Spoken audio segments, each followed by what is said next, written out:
आप हजारों की तादाद के अंदर दिन भर जन्मदिन की शुभकामनाएं देने यहाँ पर आज हमारे लिए एक तो हमारे इनाना गांव के शहीद भारमल इनानिया जिन्होंने देश के लिए शहादत दी। ये कार्यक्रम जो जन्मदिन का था उसी वजह से पोस्टपोन कर दिया 3 बजे तक। उसके बाद 4 बजे से आप सभी उपस्थित हुआ, आप सबकी इच्छा थी, आप शुभकामनाएं प्रेषित कर रहे हो। मैं सबको धन्यवाद देता हूँ।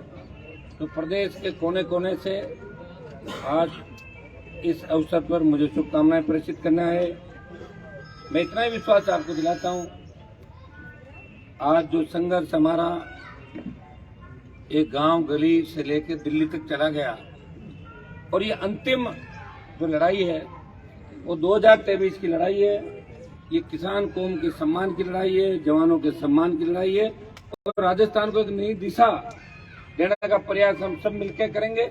और आज के दिन नागौर वीर तेजाजी महाराज की जन्मस्थली है। आज के दिन हमने राष्ट्रीय लोकतांत्रिक पार्टी का सदस्यता अभियान के लिए एक नया नंबर लॉन्च किया है 77 इस नंबर पर आप मिस कॉल करेंगे और नए सदस्य बनेंगे और ज्यादा से ज्यादा सदस्य बढ़ाएंगे। आगामी 2-3 महीने तक आप सब लोगों का ये कर्तव्य है कि मजबूती से राष्ट्रीय लोकतांत्रिक पार्टी की सदस्यता अभियान इस तरीके से चलना चाहिए कि कांग्रेस भारतीय जनता पार्टी उसके अंदर चली जाए डिप्रेशन का। ये काम राजस्थान के जवानों को इस नंबर लॉन्च की हमने शुरुआत करी है। और मुझे तो इस बात की खुशी है कि अकेला व्यक्ति आप मेरे साथ हजारों लाखों की तादाद के अंदर हो और लाखों लोगों का दिल जीता। इस प्रदेश के अंदर, देश के अंदर सबसे बड़ी पंचायत में हमेशा राजस्थान की पैरवी करी और राजस्थान में नागौर सहित तमाम उन कॉन्स्टिट्यूंसी की मुझे खुशी का आज सीकर चूरू से लेके अजमेर से लेके तमाम राजस्थान के रात तक 12 बजे तक नौजवान यहाँ बधाई देने भी आएंगे। और ये रोज का सिलसिला है। मैं पिछले 10-15 साल से देख रहा हूँ कि प्रदेश के कोने कोने से जवान वीर तेजाजी महाराज के भी जाते हैं, अपनी बात रखने के लिए यहाँ भी आते हैं। उन्हें उम्मीद है, भरोसा है कि हमारा सांसद हमारी बात को ऊपर तक पहुँचाएगा, मजबूती से मदद करेगा। मैं आपको विश्वास दिलाता हूँ, अकेला जरूर हूँ लेकिन हौसला बहुत है। आपका आशीर्वाद और ताकत से नए राजस्थान का निर्माण करेंगे। ये सौभाग्य आपको ही प्राप्त हुआ है कि पहली बार राजस्थान के अंदर किसी किसान के बेटे ने अपनी पार्टी बनाई। पार्टी बनाने के बाद पार्टी को मान्यता मिली, पंचायत चुनाव लड़ाए, पालिका चुनाव लड़ाए, 3 MLA 1 सांसद और पार्टी की गूंज दिल्ली तक रही और विदेशों में भी चर्चे चलने लगे। अभी मैं सूरत गया था, पिछले दिनों से बेंगलोर गया, हैदराबाद गया।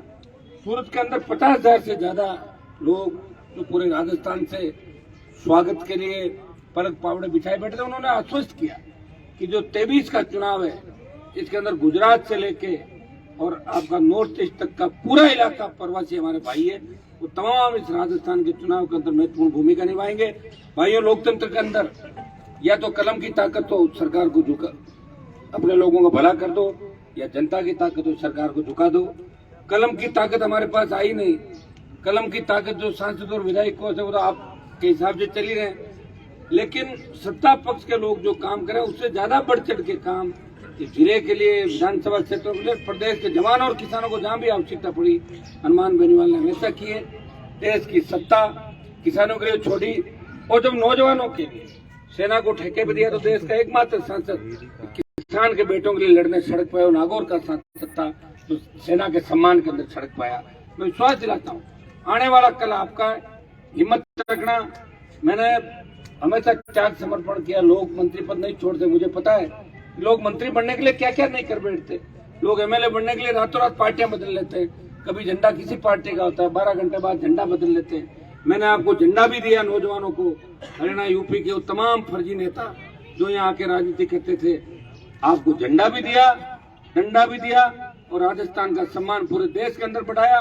अब वो समय आ गया है जब राजस्थान के जवानों को बदलाव करना होगा और बदलाव एक जाति का जवान नहीं करेगा। हनुमान बेनीवाल जिस जाति से आता है उस जाति की संख्या राजस्थान में सबसे बड़ी है। वो बड़े भाई के रूप में चलेंगे। शेड्यूल कास्ट का हमारे भाई, अल्पसंख्यक भाई, OBC के सारे भाई मिलके नए राजस्थान का निर्माण करेंगे। मैं आपको विश्वास दिलाता हूँ कि 23 में अगर आपने ताकत दिखा दी तो बहुत आगे चले जाओगे, और 23 में ताकत नहीं दिखाई और 5, 7, 10 सीटें आके रह गए तो लड़ते लड़ते उम्र तो बढ़ती जा रही है, उम्र तो कम हो नहीं रही है। अभी 5 साल और चली जाएगी, आज 1 साल कम हो गई, तो इसी तरह चलता रहेगा। इस सिलसिले को थामने का कोई काम करेगा, रोकने का कोई काम करेगा, वो आपकी ताकत है। जितने भी उपचुनाव हुए, ये सही है कि खींवसर के उपचुनाव के अंदर हाल में जीत दर्ज की और मुख्यमंत्री और पूरी सरकार को हराया, लेकिन जितने उपचुनाव हुए बल्लभनगर सेकंड रहे, सुजानगढ़ सरदार शहर के अंदर अच्छी परफॉर्मेंस थी, छाड़ा में भी ठीक था, लेकिन जीत होनी चाहिए। सेकंड थर्ड को कोई नहीं पूछता, राजनीति में जीतता कौन है? जो जीतता है वही सिकंदर है। इस बार सब लोगों को इसी हिसाब से चलना है कि हमें आरएलपी को जिताना है। पिछली बार तो हो सकता है कि समाज के नाम पे भी मदद कर दी, गरीब के नाम पे कर दी, किसान के नाम पे कर दी, कहीं रोते हुए आए, कहीं दौड़ते हुए आए, अरे साहब मदद करो, किसी ने कहा धूप में पड़े छाया में डालो, कर दी मदद। लेकिन अब की बार मदद की स्थिति नहीं होगी। अब की बार मदद राजस्थान के नौजवान किसानों का जो सपना है वो काम पूरा करेंगे। आरएलपी तमाम राजस्थान के अंदर मजबूती चुनाव लड़ेगी। आप लोग इस सदस्यता अभियान की जो शुरुआत 2 मार्च को नागौर की धरती से मैंने की है, इसके अंदर आप ज्यादा से ज्यादा सदस्य आरएलपी पार्टी के बनाएं, लग जाएं। ये आपका मिशन है, इसको संकल्प दिवस के रूप में मनाएं, लक्ष्य लेकर चलें कि कांग्रेस और भारतीय जनता पार्टी जितने सदस्य बना रही है उतना हम एक दिन के अंदर राजस्थान में बना देंगे। इस मजबूती के साथ आप नौजवानों को पूरी ताकत आरएलपी पार्टी को देनी है। भाइयों, पहला व्यक्ति हूँ, पार्टी भी बनी, संगठन भी बना, लेकिन कांग्रेस बीजेपी बड़ी पार्टी हमारे सामने, उनके सामने मुकाबला कर रहे हैं। हो सकता है कि छोटी मोटी कमी खामियां भी हो सकती। कई लोग ये भी कहते हैं कि अरमान जी आपको फोन किया, आपने उठाया नहीं। हजारों लाखों फोन आते रोज, प्रयास करता हूँ हर फोन उठाने का, नहीं भी उठा पाऊँ तो आपको 5, 7, 10 नंबर आज हम सारे जारी कर देंगे कि मेरे पास प्रॉपर समाचार पहुंचेगा। हमारे जिलाध्यक्षों से लेकर प्रदेश अध्यक्ष तक जो सारी टीम है एक एक काम देखेगी। आप मुझे बताएं, शायद मैं पहला नेता हूँ इस प्रदेश के अंदर जिसके पास कोई आदमी काम के लिए जाता है, मैं ये नहीं कहता कि मेरी सरकार नहीं है, मेरी चलती नहीं, मैं काम नहीं करूंगा। कभी कहा क्या किसी को? मैं कहता आओ लगाओ फोन, करूंगा काम। ये वीर तेजाजी महाराज की कृपा है कि हनुमान बेनीवाल जब मदद करता है, लोग उम्मीद लेकर आते हैं, तो मदद भी लोगों की होती है। और साथ बिठा के सामाजिक सौहार्द राजस्थान के अंदर अगर बनाने का किसी ने काम किया, जातियों का ठेका लेके जो लोग चलते थे, जाति समाज के जो ठेकेदार थे, उनको उनके घर बिठाया, उन्हें गली गली घूमना सिखाया। बड़े बड़े नेता जो है सर्किट हाउस में आते थे, जनता बाहर खड़ी रहती थी, वो एक कुर्सी पे बैठते थे, जनता नीचे बैठती थी, उनको भी ठीक करने का काम किसी ने किया। सामंती ताकतों को ठीक किया राजस्थान के अंदर। तो नागौर के सांसद ने आम आदमी की सत्ता में भागीदारी कैसे हो, गरीब किसान का बेटा, अंतिम छोर पे बैठा व्यक्ति, चाहे वो शेड्यूल कास्ट का हो, चाहे ओबीसी का हो, चाहे स्वर्ण जाति का हो, उसकी सत्ता में भागीदारी कैसे हो। आर्थिक आधार पर स्वर्ण जातियों का आरक्षण की बात भी अगर राजस्थान के अंदर करी तो नागौर के सांसद ने आर्थिक जो हमारी बड़ी स्वर्ण जातियां उनके आरक्षण की बात भी करी। दिल्ली से लेके जयपुर तक आप रोज देखते हैं कि विधानसभा जब चलती है आरएलपी के, चाहे मैं अंदर विधायक नहीं हूँ लेकिन मेरे तीनों विधायक नहीं है, चाहे पेपर लीक का मामला हो, चाहे बजरी का हो, चाहे दूसरे मामले हो, हमेशा मजबूती से लड़ाई लड़ रहे हैं। हमारी संख्या कम है, यही संख्या अगर 3 की 40 होती हम विधानसभा को रोक देते, चलने नहीं देते। मैं कह रहा हूँ दिल्ली के अंदर, फिर भी दिल्ली में ये स्थिति है कि राजस्थान से हनुमान बेनीवाल है जो जवान और किसान के बारे में हमेशा सोचता है और सड़क पर खड़ा मिलता है। और मैंने पार्टी बनाई जब ये वचन दिया था आप लोगों को, जब इस प्रदेश के जवानों किसानों को मेरी आवश्यकता पड़ेगी, सत्ता को ठोकर मार के आपके साथ चलूंगा। भाइयों, कई तरह की बातें भी आएगी। देखिए अपन आगे बढ़ रहे हैं, लोगों के पेट में दर्द भी है, हरियाणा के लोगों के पेट में दर्द है, यूपी के लोगों के दर्द है। मैंने उनके दर्द नहीं दिया, मैं उनको हराने नहीं गया उनकी सीटों में, लेकिन वो 23 के अंदर कोई अमित शाह का एजेंट बन के आएगा, कोई सोनिया का दलाल बन के आएगा, आपको बरगलाएंगे। आपको एक ही चीज का ध्यान रखना है कि आपको राष्ट्रीय लोकतांत्रिक पार्टी को मजबूत करना है। पहला मान्यता प्राप्त दल है राजस्थान का जो आपके 1, 2, 3 के अंदर आया, और सेकेंड दर्जे के नेता अगर सबसे ज्यादा राजस्थान में तैयार किए। अब देखिए, मैं प्रयास ही कर सकता हूँ, मेरे साथ रह के मैं नौजवानों को तैयार करने का प्रयास कर सकता हूँ, कोशिश कर सकता हूँ, लेकिन हर व्यक्ति मेरे हाथ में नहीं, मैं उसको हाथों हाथ जीता दूं एक ही दिन के अंदर। लेकिन सेकंड दर्जे के नेता तैयार किए, इसी तरह हम जी आपके सामने बैठे। ऐसे शेड्यूल कास्ट के 50 से ज्यादा नेता राजस्थान के अंदर है, गुजर, मीणा, यादव, जाट, मेघवाल, आपके बाबरी समाज से, मैं कह रहा हूँ ब्राह्मण, राजपूत, तमाम समाजों को टिकट दिए, मजबूती दी, और उसी का परिणाम है कि दोनों हाथों से आप आशीर्वाद भी मुझे दे रहे हो। मैं आपको विश्वास दिलाता हूँ कि राजस्थान के जवान किसान को धोखा नहीं दूंगा, आपको साथ लेके चलूंगा। मैं तो ऐसी व्यवस्था चाहता हूँ कि मेरे पास कोई व्यक्ति आए वो खाली नहीं जाए, ऐसी व्यवस्था चाहता हूँ कि कर्जे के बोझ के तले किसी किसान को आत्महत्या नहीं करनी पड़े, ऐसी व्यवस्था चाहता हूँ कि डिग्री से पहले रोजगार की गारंटी हो, ऐसी व्यवस्था चाहता हूँ कि थाने तहसील कचहरी में गरीब आदमी जाए, उसका मान सम्मान हो, और हमारी बहन बेटियां सुरक्षित महसूस करे, राजस्थान में रात को 12 बजे भी सड़क में निकले, ऐसा महसूस करे कि वो घर के आंगन के अंदर बैठिए, ऐसी व्यवस्था राजस्थान के अंदर चाहता हूँ। भाई ये किस तरह की गैंगवार की घटनाएं हुई बताओ। नागौर जैसे शांत इलाके, किस तरह विदेशी पिस्टल लेके लोग यहाँ विदेशी पिस्टल पहुंच गई, सीकर पे पहुंच गई, किसानों के भोले बड़े बच्चे बात समझते नहीं है, अपने आप चले जाते हैं। और ये गैंगवार की घटना है जो स्टेट के अंदर बढ़ी, गैंगस्टर है, इनकी आप डीपी लगा के बैठे हो, आप बताइए, तो काम करने वाला का कोई मतलब ही नहीं।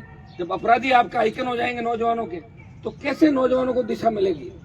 नशे की प्रवृत्ति से दूर रहते हुए नौजवानों, हमें एक ही काम करना है, हमें व्यवस्था को बचाना है, इस संस्कृति को बचाना है। आपको बार बार ऐसे लड़ाके नहीं मिलेंगे। हनुमान बेनीवाल पे ईश्वर की कृपा है, तेजाजी महाराज की कृपा है, राम साहब पीर की कृपा है, और तमाम लोग देवताओं की कृपा है, और उन्होंने मुझे भेजा है लड़ने के लिए। और मैं आपको ये विश्वास दिलाता हूँ कि आपको छोड़ के नहीं जाऊंगा, पीठ दिखा के नहीं भागूंगा, आगे खड़ा मिलूंगा। अभी तो बहुत लड़ाइयां बाकी है।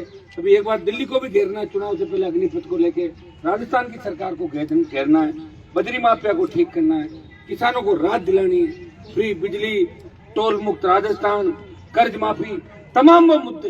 रोज पेपर लीक हो रहे हैं, कौन इस व्यवस्था को ठीक करेगा? व्यवस्था को ठीक आपको खुद को करना होगा। हाँ, ये ठीक है कि खेमचर के अंदर बार बार मुझे आप जिता के भेज रहे हैं, इससे एक दिशा मिली राजस्थान को, भरोसा हुआ राजस्थान की जनता को कि खेमचर की जनता मजबूत है, मेड़ता की जनता मजबूत है, गोपालगढ़ की जनता मजबूत है, नागौर का सांसद मजबूत है। हम भी नए मजबूत नेता तैयार करेंगे। ये आपके संघर्ष का ही परिणाम है, आपके धैर्य का परिणाम है। और ये धैर्य जो रखना सीख लिया, उसकी सत्ता आपके कदमों में होगी, और धैर्य रखना आपने सीख लिया।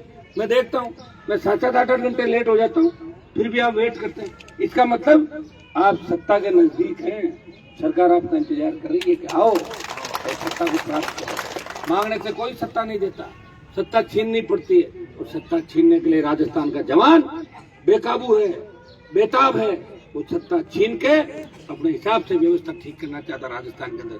मैं इतना ही विश्वास आपको दिलाता हूँ कि जो प्यार आशीर्वाद पिछले 15 साल के अंदर, 20 साल के अंदर आपने मेरे परिवार को मुझे दिया, लगातार 6-7 चुनाव आपने जिताए, कभी मैं आया नहीं आया, आपने परवाह नहीं करी चीज की कि हमने हनुमान जी का जो भी चिन्ह है हम उसके साथ है।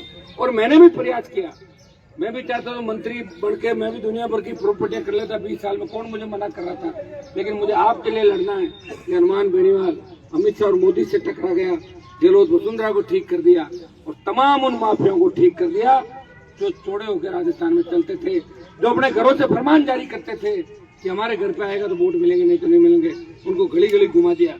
ये आपके आशीर्वाद का ही परिणाम है। मैं पुनः आप सबको शुभ अवसर पर धन्यवाद देता हूँ कि आप सब लोग यहाँ आए। मेरा कोई बड़ा जन्मदिन का कार्यक्रम मनाने का इच्छा भी नहीं थी, नहीं तो मैं चाहता था आप सबके सहयोग से बड़ा कार्यक्रम का आयोजन करता, लेकिन आपकी इच्छा रहती जवानों की कि भाई साहब का जन्मदिन है, हम जाएंगे, तो मुझे आपकी भी उपस्थिति जरूरी है। 3 बजे तक हमने पोस्टपोन कर दिया था कि हमारे इनाना गांव के भारमल इनानिया शहीद हो गए, मैं भी उस कार्यक्रम के अंदर शामिल था, तो फिर आपकी भावनाएं थी, तो 4 बजे बाद हमने कार्यक्रम स्टार्ट किया। रात को 11 बजे तक आपके बीच ही हूँ, आप मुझे शुभकामनाएं प्रेषित करने के लिए आ रहे हैं, आपको बहुत बहुत धन्यवाद। विश्वास दिलाता हूँ आज फिर जन्मदिन के मौके पर जिस तरह पार्टी का नया नंबर हमने लॉन्च किया, पूरी ताकत के साथ, पूरी ऊर्जा के साथ नए राजस्थान के निर्माण में लगेंगे। या नागौर शहर के हमारे बहुत से माली समाज के साथ साथ तमाम समाजों के लोग बैठे। मैं आपको आह्वान करता हूँ कि आप मुझे ऐसा उम्मीदवार नागौर से दे दें तो 20-25 हजार वोट ले ले, बाकी 40,000 गाँव से पड़ जाएंगे, उनको MLA RLP का बन जाएगा। ये जब बनेगा जब सिटी से दूसरी जातियों को वोट आएंगे। एक जाति से सरकार नहीं बदलती, और लोग चाहिए, मुस्लिम, शेड्यूल कास्ट, जितनी भी जाति हैं वो साथ आए, तब जाके परिवर्तन होगा। ये नन्हे मुन्ने जो हमारी तरफ देख रही है, ताइक्वांडो खेल गए हो क्या? ये देखो जो, हाँ, ये दोनों, इन बच्चों की एक ही उम्मीद, इच्छा है कि बदलाव होना चाहिए। बदलाव कौन करेगा? नौजवान करेंगे। नौजवान हमारे साथ है। अब तो नौजवान की तो कोई उम्र भी नहीं होती। कोरोना के बाद तो 70 साल का भी नौजवान है और 30 साल का भी नौजवान है। ये सारे ही नौजवान है, बुढ़ा तो कोई मुझे नजर ही नहीं आ रहा। तो कोविड वैक्सीन लगने के बाद सारे बराबर हो गए।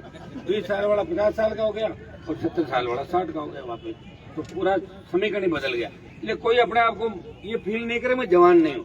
जब वसुंधरा जी कहती है कि मैं जवान हूँ तो तुम सब जवान हो, 70 की आप भी जवान हो। क्या आप यही मानो कि हम जवान हैं, तो संघर्ष करेंगे, लड़ाई लड़ेंगे और सत्ता पे कब्जा करेंगे। ये सारा काम आपको मिलना, क्योंकि सत्ता पे कब्जा करने के बाद सारा अंधेरा मिट जाएगा और आपके सपनों का राजस्थान होगा। आपने मुझे परखा है, आपके देखा है, कोई चेंज मेरे अंदर नहीं हुआ। एमएलए बना तो भी वैसा ही था, एमपी बना तो भी वैसा ही हूँ, नहीं था तो भी आपका भाई था। कई बार चलते चलते हैंग हो जाता हूँ, अकेला व्यक्ति हूँ, परेशानियां बहुत ज्यादा है, सरकारें पीछे पड़ी हुई है और आपको काम भी चाहिए। इसलिए मैं आपका काम कराने के लिए थोड़ी सी गति तेज है, तो तेज गति तो हो सकता है कई बार मैं आपको समझाने के चक्कर में आपको लगता है कि हमें कह दिया, बाकी मैं आपको नहीं कह रहा हूँ। मैं तो चाहता हूँ कि मैं प्रत्येक व्यक्ति के काम आऊँ और जब मैं काम लोगों को करूंगा तभी तो मेरी ख्याति बढ़ेगी। काम करूंगा जब तो लोग कहेंगे कि हनुमान जी ने काम किया। काम जो नहीं करेंगे उनको कोई नहीं पूछता, उनके घर पे कोई नहीं जाता, सिर्फ लोग वहीं जाते हैं जहाँ भगवान बसता है, भगवान पब्लिक के अंदर बसता है। इसलिए मेरे पे भगवान की कृपा है क्योंकि आप सब मेरे साथ हैं। मैं इतना ही विश्वास आपको दिलाता हूँ कि काम में देरी हो सकती है, मैंने अगर हाँ भरी है तो 98% काम हाँ भरने के बाद हुए, समय लग सकता है। आप जानते सिस्टम है, अपने हाथ में एक दिन में नहीं है। हम सड़कों में खूब पैसे ला रहे हैं, इंजीनियर बैठे, ठेकेदार बैठे, वो सड़कों में गोलमाल कर देते हैं। जांच करानी पड़ती है, जांच मैं खुद थोड़ी करूंगा, उसमें भी गड़बड़ हो जाती है। लेकिन मैं इतना भरोसा आपको दिलाता हूँ, हनुमान बेनीवाल किसी से मिलके इस राजस्थान की जनता को बेचने का काम नहीं करेगा, हमारे समाज को बेचने का काम नहीं करेगा। जो जिन जो ठेका दूसरे लोगों ने बेचने का ले रखा है मैं कभी नहीं करूंगा। इतना विश्वास मैं आपको दिलाता हूँ। और आपके नागौर का नाम, इस मिट्टी का नाम, इस गाँव का नाम, इस व्यवस्था का नाम शेखावाटी अंचल से लेके बाड़मेर तक तमाम जगह नौजवानों को संगठित करके साथ बैठना सिखाया, लड़ना सिखाया और तमाम जातियों के अंदर एक संदेश दिया। हनुमान बेनीवाल एक जाति का नेता नहीं, वो विचारधारा है, वो तमाम राजस्थान के लोगों के लिए लड़ता है। वो कभी ये नहीं पूछता कि आपकी जाति क्या है, हर वर्ग की लड़ाई लड़ रहा है, हर जाति की लड़ाई लड़ रहा है। अन्याय के खिलाफ लड़ने वाला, अपराधियों के खिलाफ लड़ने वाला, इन बड़े भूमाफिया और बड़े नेताओं को सबक सिखाने वाला एक ही व्यक्ति है, वो आपका भाई नागौर का सांसद है। उसे मजबूती देना और 7-8 महीने का जो टाइम है इसमें सब लोग लग जाओ और पूरे नागौर को तो एक साथ ही चलना। मेरे नागौर की तो लोग मांग रहे हैं 10 ही सीटें आ रही, 10 की 10 आएगी। जैसा समीकरण 100 तो निश्चित रूप से बनेगा। हाँ ये सही है कि 10 की 10 सीटों पर टक्कर में पड़े, 1 नंबर 2 नंबर पे, 1 नंबर पे कैसा है जोधपुर में 8 पे 1 नंबर पे कैसे है, 2 नंबर 1 नंबर पे चली रहे। बाड़मेर में कैसा है, बीकानेर में कैसा है, सीकर, चूरू, झुंझुनू, गंगानगर, जयपुर, अजमेर, भीलवाड़ा, चित्तौड़, भरतपुर, अलवर, टोंक 1 नंबर पे आ जाएंगे। सेकंड था ना, सेकंड 1 नंबर पे आते ही बन गई सरकार आपकी। सरकार तो 40 सीट पे बन रही है, 40 एमएलए आते ही सरकार बन रही है। मैंने एक दिन रात को जोड़ बागी गुना बाग किया, 120 सीट पे टक्कर में यार एलपी। और आने वाले दिनों में निश्चित रूप से बड़े बड़े समाजों के बड़े नेता जो पार्टियों से उब गए, जो जनाधार वाले नेता है, पार्टियों में कागजी नेता उनके हाजिरी भर रहा है। वो कह रहा है आप काम अच्छा कर रहे हो नहीं करो, जिसको खुद को कोई वार्ड पंच नहीं बनाए वो एमपी की हाजिरी भर रहा है। तो लोग उब चुके हैं और लोग आरएलपी को भी एक उम्मीद की नजर से, एक राजस्थान का भविष्य आरएलपी बने, इसको एक राजस्थान के भविष्य के रूप में देख रहे हैं जवान और किसान। इसलिए मजबूती रखें, हिम्मत नहीं आ रहे। देखिए मैं तो हिम्मत नहीं आ रहा हूँ और अब आप थक जाओगे मुझे बता देना, आप थक जाओगे मैं रुक जाऊंगा और आप हिम्मत रखोगे तो 6-8 महीने की लड़ाई और लड़ लो। अंतिम लड़ाई, पहले हमारी लड़ाई किसी ने लड़ी नहीं, अगर पहले लड़ लेते तो हमें इतना नहीं लड़ना पड़ता। सारा विकास भी हमारे ऊपर आके पड़ा। विकास कराओ, लोगों को आपस में बिठाओ, व्यवस्था खराब है, कोरोना काल जो हालात बने वो आपसे कुछ छुपे नहीं। कोरोना काल में किस तरह हमने हमारे लोगों को दम तोड़ते हुए देखा, ऑक्सीजन के अभाव के अंदर किस तरह मौतें हो गई, लोगों के परिवार उजड़ गए। कांग्रेस कहते बीजेपी जिम्मेदार है, बीजेपी कहती है गहलोत जिम्मेदार है। अरे जिम्मेदार क्या करना, हमें क्या करना है, हमें तो ये बताओ कि मौतें कैसे हुई, बीमार कैसे हुए, सरकारें जिम्मेदार है। और सरकारों में कांग्रेस बीजेपी दोनों बैठी राजस्थान और देश के अंदर। तो भाइयों जिस तरह हालात बने, इन हालातों से लड़ने के लिए मजबूत आदमी चाहिए। और मैंने तमाम राजनीति के हरियाणा यूपी से लेकर तमाम नेताओं को देखा, 1 घंटे ज्यादा मजबूती किसी की नहीं है। अगर कह दो कि आपका टिकट कट जाएगा वही रोने लग जाते नेता, अरे हमारा टिकट कट गया, कहाँ हुए, अरे मेरा टिकट कट गया, टिकट कट गया। और एक व्यक्ति है तो टिकट को फाड़ के फेंकता है, मंत्री पद को फाड़ के फेंकता है और आपके लिए सड़क पे बैठता है। चलो वही होगा जो मेरे लोग चाहेंगे, वही होगा जो मेरे किसान चाहेंगे, वही होगा जो मेरे जवान चाहेंगे। अन्याय के खिलाफ लड़ने वाला एक व्यक्ति है, उसे मजबूती दें।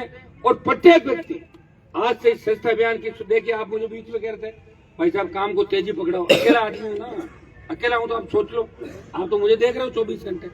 मेरे पास 150 ऐसे लोगों की संख्या नहीं, लाखों लोग हैं, लेकिन 150 ऐसे लोगों की संख्या नहीं तो सुबह 8 से लेकर रात को 8 तक काम करे कि हमें आरएलपी की सरकार बनानी है। वो वही ध्यान दे नहीं रहे। बच्चे हैं 4 दिन रहते हैं, 5 दिन भाग जाते हैं, गांव भाग जाता है, कोई कह रहा मैं ससुराल जाऊंगा, गांव जाऊंगा, कोई कह ननिहाल जाऊंगा, तो भाग जाते हैं। लड़ तो मैं अकेला ही रहा हूँ, आप बहुत संख्या में हो, लाखों हो, लेकिन काम करने का जो सिस्टम होता है ना वो एक अलग तरीके से होता है। लेकिन आप चिंता नहीं करें, मेरी हिम्मत में कोई कोर कसर नहीं, कमी नहीं। इसलिए देश के तमाम नेताओं के अंदर जाओगे तो एक ही बात चलेगी कि हनुमान जी से बात हम नहीं कर सकते, वो तो अपने हिसाब से ही काम कर रहे, हिसाब से मतलब जो जनता कहती वही करते। आप अगर कह दोगे रुक जाऊंगा, आप कह दोगे लड़ाई जीतनी है, तो हनुमान बेनीवाल ने पूरी जवानी समर्पित की, आगे भी आपके लिए लड़ता रहूंगा। आपके बच्चों का भविष्य सुरक्षित जब तक नहीं होगा तब तक हनुमान इसी तरह सबको साथ लेके इन सरकारों के खिलाफ मोर्चा खोलता रहेगा। इस अवसर पर आपको धन्यवाद दूंगा। आज हमारे लिए खुशी का दिन ये भी है कि आज हमने हमारी पार्टी की स्वच्छता अभियान की ऐतिहासिक शुरुआत बच्चों के हाथ से, नन्हे मुन्ने बच्चे जो थे उनके हाथ से कराई है। और निश्चित रूप से 1 महीने के अंदर आप लोग प्रण करें कि इतने सदस्य आरएलपी पार्टी के बना दें कि कांग्रेस और भारतीय जनता पार्टी सत्ता में आ जाए, डिप्रेशन के अंदर चली जाए। ये क्या कर दिया आरएलपी के लोगों ने। भाइयों, ये आरएलपी पार्टी है राजस्थान के अंदर, जिससे कांग्रेस भी डरी हुई है, बीजेपी भी डरी हुई है। तेजाजी बोर्ड का गठन ऐसे ही थोड़ा हो गया, आप भी जानते हो। ये राष्ट्रीय लोकतांत्रिक पार्टी की हुकार है कि तेजाजी महाराज भी याद आए, लिखविदास जी महाराज भी याद आए, सरकारों को सारे लोक देवता याद आए, क्योंकि हनुमान के साथ नौजवानों की फौज है और लोक देवताओं की कृपा है। और मैं तमाम समाजों को आश्वस्त करना चाहता हूँ, जिन जिन समाजों को मेरी आवश्यकता पड़ेगी, हनुमान आगे खड़ा मिलेगा, पीठ दिखा के नहीं भागेगा, डराने का काम नहीं करेगा, सत्ता में आपकी भागीदारी सुनिश्चित करेगा। बहुत बहुत